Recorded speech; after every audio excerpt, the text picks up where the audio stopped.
Another interesting take on what it means really to be human, I think. Maybe I'm looking a little bit too deep in it, but I'm curious to see what you guys think. This movie is a fantastic example of why you should not watch trailers, because I didn't see the trailer about this. I didn't look at the Same, reviews on this before watching it. same. I had zero idea going into it about what it was, other than the poster, which shows her with the white eyes. So it alludes to something being aloof with her. Yep. You know, of course, the movie opens up very interesting, saying like she's talking about the time she met Josh, and also about the time she killed him. So that Yeah. was cool. And then you know some shit's gonna go down. But this stars Sophie Thatcher, Jack Quaid, Lucas Gage, Megan Surrey, and Harvey Gillen. Harvey Gillen, by the way, so happy to be seeing him outside of What We Do in the Shadows, because he's a funny guy. Oh yeah, I was gonna say that. It was that. But you know Guillermo. who else was in this? His AI husband was in Smile 2. He was Yes. a druggie. Yes, The yes. druggie guy. Yep. Give me 1 second, please. What do you want? Come on. Getting attacked. Sophie Thatcher's character, Iris, she is a robot or an android, whatever you want to say. She's essentially Sex bot. a sex bot, basically, is what in this world that we're in is they sell these as you could do anything. They're a companion. They're like a fancy Chucky doll. Do anything you want with them. Right. Most people buying them to, them, and we hear later on that people treat them as like, target practice. It's like very crazy. very Westworld type of thing of like humans are just Yes. gonna buy inanimate yeah. objects that they could just kill and explore their deepest, darkest fantasies with.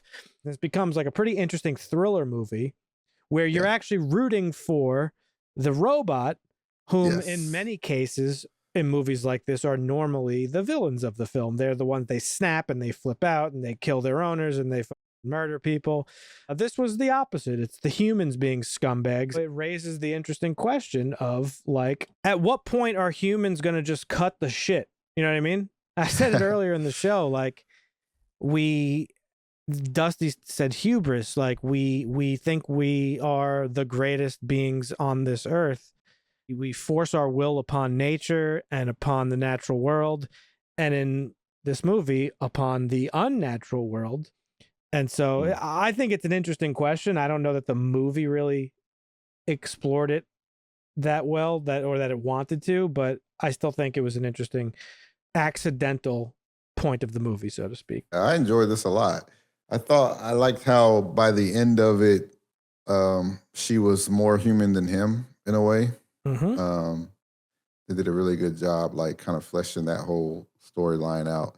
I thought it was super funny. I mean, it was a lot of really funny moments in this. We would know this. Like, I'm sure, Dan, you're like, there's no way this guy thinks he's going to jailbreak his shit and then like get away with it because they got logs for everything, right? Yeah. So I like how they went back to that and the tech guy was like, oh yeah, this guy's like, there's no way. I thought that was good. Like, Yeah, that was real funny. there was no plot hole for Dusty to be like, nah, there's no way he would have got rid of it. But yeah, I thought it was really good. I enjoyed this a lot. Yeah, it's a good movie. I don't know.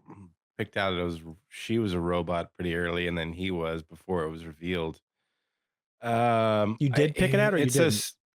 Did, absolutely did. Yeah, just the little, and then there's the way that they make the characters act. It's a little bit off of human, or I mean, I don't know. Sure, yeah. Like, What about the other subtle, guy, Patrick? Did you realize he was AI yeah. too? Oh, okay. Wow. Yes. Okay. Yeah, that's what I'm saying. There was some subtlety to what both of them were doing. But yeah, I agree with Dan. It shows like man's willingness to go into the dark depths of our behavior for just weird reasons or no reason whatsoever. Nothing like too original. Like, I don't know. Like I said, before we started recording, Ex Machina was the movie I thought I watched. Yeah, Ex Machina there's- is, that one's a bang. There's some similarities, but we're gonna get this, and I talked about this too before we got into all the AI movies that we're gonna have. Is this is gonna be an onslaught of what we're gonna see from here on out. There's gonna be a dozen of these movies. Totally. We're gonna have to pick what's our favorite one. Yeah. 5 years from now. So yeah, I really like this movie. I won't say perfect, but I think it was very close to perfect as a thriller. goes, and it's labeled as a dark comedy, and it was actually very funny. I thought there were some really funny moments throughout the movie where I was like, getting some pretty solid chuckles. Talking about like when like we knew or whatever. Like again, I didn't watch the trailer, and all I did was read the synopsis on IMDb, which is like, a weekend getaway with friends in a remote cabin turns into chaos after it's revealed that one of the guests is not what they seem. Yes. That coupled with the fact that her eyes are whited over in the poster, I'm like, okay, well, it's something to do with her. Yeah. But I it was once they revealed the USB stick in her when she's unpacking that I was like, oh, okay, companion, like she's a companion. Okay, she's a robot. Yes. Yeah. But it's interesting going back now and thinking about it. The acting was phenomenal in this movie from all of them because they give little subtle tells that she's an android or robot without revealing it. Like the meet cute between them in the supermarket with the way the movie opens.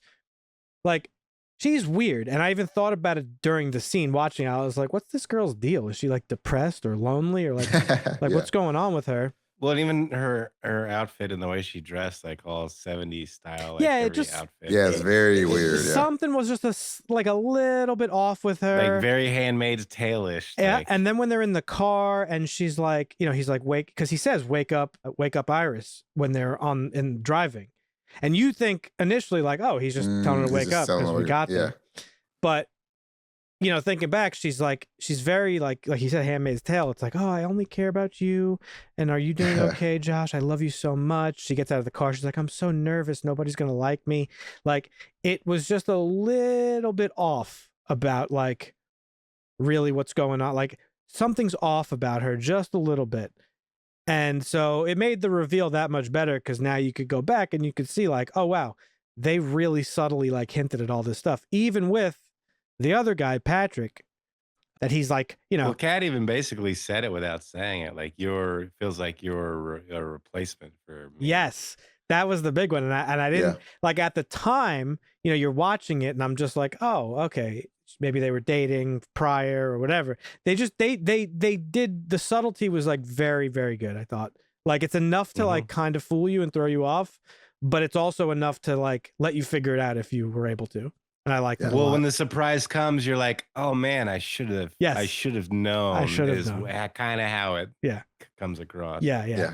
So I really enjoyed that. And then like the actual thriller part of the movie, I thought was like pretty thrilling, kind of, because like you're rooting for her, which is not the norm for movies like this. Like I said, the robot's usually like the evil, glitchy thing.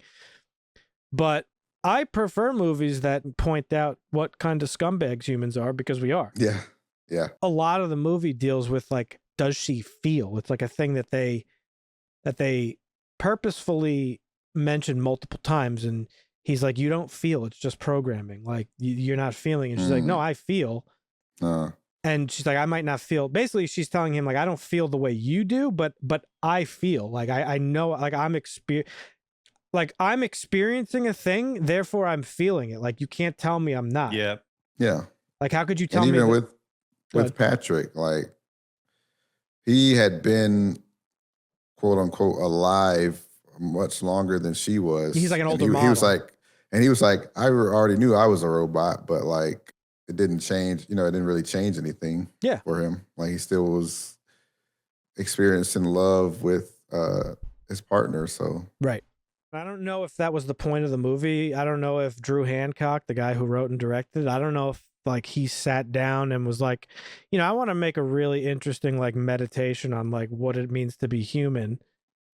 But the movie definitely explored those things, like whether intentional or not, like love, emotion, feelings, desires, all these things that she eventually like goes throughout the movie. And so yeah, I thought it was really solid. I actually was very surprised how much I enjoyed it. I only picked it to watch with you guys because like I saw people were talking about it. It was trending, had a good rating. I was like, okay, let's give it a go. But I expect most of the stuff we watch to like I expect to not enjoy it as much. But I was really pleasantly surprised with this. There's honestly the thriller part, like you said, was really good, especially when he overwrote Patrick, and then he turns the aggression all the way up, and you're just like, oh, Oh, this is fuck. gonna be bad. Turn that And then he motherfucker fucks to the cop Terminator. up. He tells her, "Hey, stop!" I forgot her name. He tells her to stop the Iris. girl, Okay. not Iris, the other girl. Oh, Cat. yeah, Cat. He says, "Hey, stop, Cat," and he just stabs her right in the back, like just straight up. Yep. It's like, oh my god, you didn't turn the aggression back down, you idiot. Yeah. And it's just like this this hole that he's digging himself into. That it's just like, dude, you're not getting out of this clean. There's no way. Especially when he finds out about the storage, that the storage is in her stomach and not in her head. It's like, oh my god, this guy's. Yeah. He's so done. Yeah. Smart movie. I thought it was like just a smart take on something that's been done and done It again. was good. And I Yeah. really like the two little, like the texts that come out later on. Like you said, he's like, oh, this guy's like, they're gonna. That was He so obviously funny, dude. jailbroke it. And It's like there's no. They're like, dude, they probably tested this for like 10 years. You know, it's like there's no way that he just. and he's spinning this story. He's like, yeah, I don't know. Yeah. She told me that like she couldn't live without me, and then shot herself. And he's like, okay, Okay. yeah, no, we're just here to clean it up. But let the police decide on this. Exactly. It Yeah. was really fucking funny. Little ridiculous how Quaid's character was treating or mistreating the robots in a fashion of like, I'm gonna abuse the algorithm and make it harm people, and then just walk away from it and not have a whole conversation and not being responsible about stealing $12 million. Seems like that's what got you killed because you're an idiot, but Yeah. you had a good idea, I guess. Just the fact that everything was controlled by the phone that's easily accessible by the bot. Mhm. Yeah. Especially if they know everything about you, they're going to know your passcode most likely. Well, they do that perfectly because there's like that moment where Yeah. he's like, my password, and the cat's like, does she know your password? And he's like, yeah. She knows everything about me. He said it like multiple times. Yeah. And it showed a lot of the greed too of humans, like not just, it just showed like. Well, that's what I thought was the most interesting part of the movie for me, is because this plot that they set up, right, to kill and take this Russian guy's money, who's not even a gangster. He's just he made Sod money selling farmer, I think. sod. Yeah. They kill this guy to take his money. Starts out as like, it's greed, whatever. But once shit starts popping off, Josh is like flustered and nervous and like, like, what did I get myself into? And, Yeah. and he and you're kind of just like, oh yeah, he just succumbed to a little bit of greed or whatever. But as the movie progresses, you do get that like Walter White shit where like he progressively starts to reveal his true intentions, which was more than greed. It was the hubris of just like a human being who's like unhappy with his lot in life. Super happy. Yeah. He's saying to her like, yeah, I just live in this apartment and I'm a good guy and I work hard and I do all this. What do I have to show for it? Nothing. And I have a sex doll and he's trying to convince himself, really, not her, Yeah. that like he's justified in his actions. And she's just like, no, dude, you're just a loser. You're just like a selfish loser. Exactly. And that's what it is. Greedy. Yeah. Fucking, yeah. And then his true self comes out and then he starts like torturing her and like doing all this crazy shit. So, he tortures her before. Yeah, that was a good parallel too of like, like the battered wife trope. Yeah. Like how she has the gun on him and he's like, oh, she's not going to shoot me because I control her even mentally if I don't control her physically or whatever. So that was a good little parallel that they showed, even with an AI person or whatever. Yeah. There was a lot of interesting and smart, I think, layers to it. Like several themes, I think, were explored at the same time. Yeah. So, yeah, I don't know. I really liked it. I thought it was a smart movie. It was a good thriller. Well, this has a 7.0 on IMDb. I'm bumping it up. I'm gonna give this a 9. I'm trying to think of flaws here. I don't have flaws, but I decided like Dusty, like I can't just be handing out 10s. So like the 10s have to be reserved. That's fair. The 10s have to be reserved for like Gotta have things that blow me away. Like I wasn't blown away by this, but I really liked it. It So was it's very a 9. solid. It's a 9. Yeah. I agree with that. Okay, Dusty. And I give it an 8. Okay, that's your perfect. No, That's his well, next a to 9. perfect. Yeah, 9's that's your my perfect, next. but nothing gets Yeah. a perfect from you. So it's for all intents and purposes, Correct. 8 is Pretty perfect. good. All right, yeah, no, I'm glad we all enjoyed this. It's man, we've been watching some stinkers lately, or some really not stinkers, but a lot of mids. Just like it was all right. Some Take it or leave it. mids. Yeah. I'm not gonna Yeah. lie. I've been I'm really bummed by the Bob Dylan movie. Like, I'm still kind of reeling from it. I'm not. I love that movie. Yeah, it was all right. But anyway, yeah, great movie. Companion. Check it out, folks, if you haven't. If you have, leave a comment. Let us know what you thought about it.